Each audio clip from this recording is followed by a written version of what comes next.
Tonight, the concern for children as the U.S. nears an all-time high of COVID-19 cases. Child COVID hospital admissions jumping more than 50% in 4 weeks.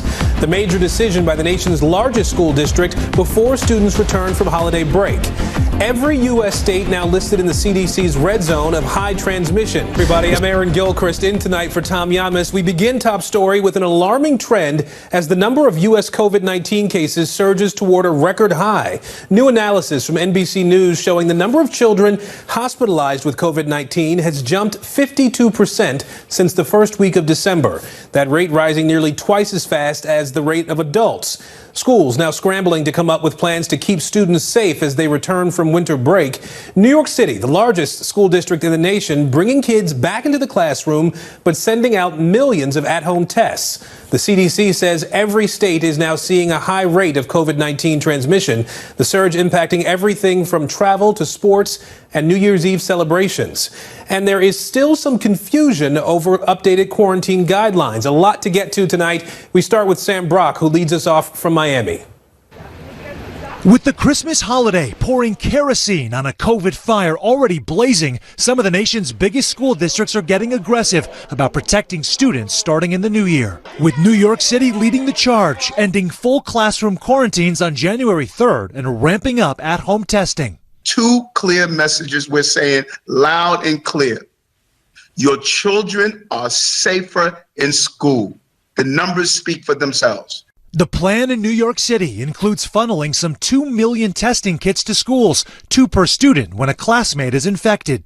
School districts in Chicago to San Diego also passing out those hard-to-find tests in hopes of keeping more kids in the classroom. Testing a critical component as more than 80% of 5 to 11-year-olds have yet to get vaccinated. I believe kids need to develop immunities to the flu, to COVID, to different variants. I'm vaccinated, but I'm just not comfortable vaccinating my child. Childhood infections now soaring, up 50% since the first week of December. Despite cases increasing nationwide, officials adjusting guidelines for those infected.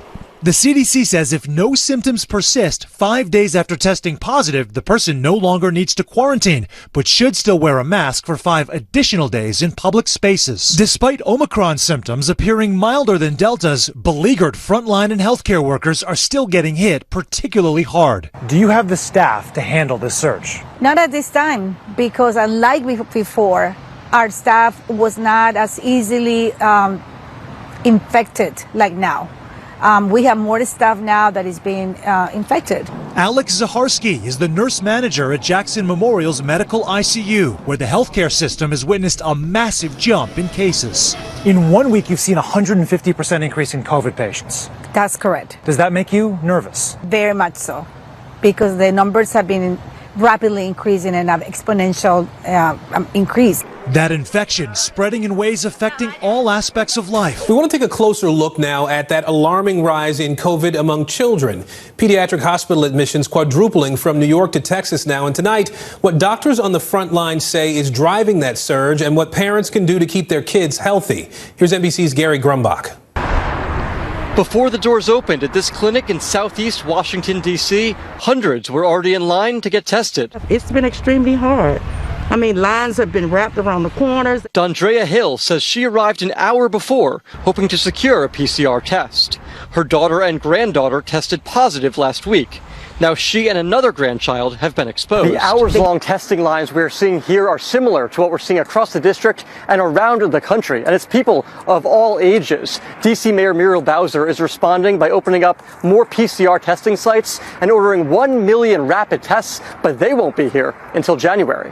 But some worry the threat is already here, as the highly contagious Omicron variant spreads at an alarming rate. In the last 5 days, D.C. has reported more than 11,000 positive cases of coronavirus, more than the city has ever seen. The variant now targeting the vulnerable, hospitalizations ticking up in some areas, largely among the unvaccinated and the young. Nearly 2,000 kids have been hospitalized nationwide in the last 4 weeks, rising at a rate nearly twice as fast as adult hospitalizations. In New York City, pediatric hospitalizations have increased nearly 5-fold since the start of December.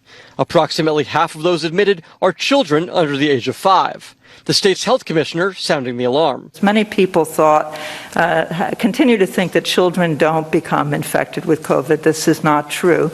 Children become infected and some will be hospitalized.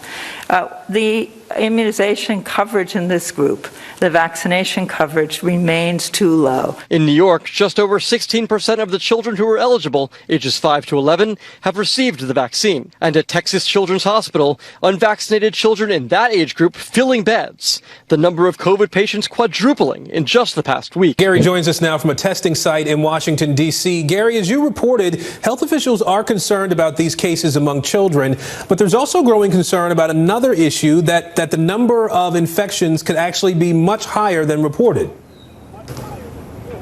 Yeah, that's right, Aaron. Well, there's a line of people waiting in a PCR testing line behind me. The increase in popularity of rapid at-home tests has also been taking place, but many states don't have the reporting capabilities to be able to receive these positive cases, leading to what is likely a massive undercount in already high case numbers. Aaron? Gary Grumbach in Washington tonight. The Omicron surge also working its way through Europe. Several countries planning new restrictions and lockdowns. The surge also now affecting New Year's plans as gatherings are limited or canceled.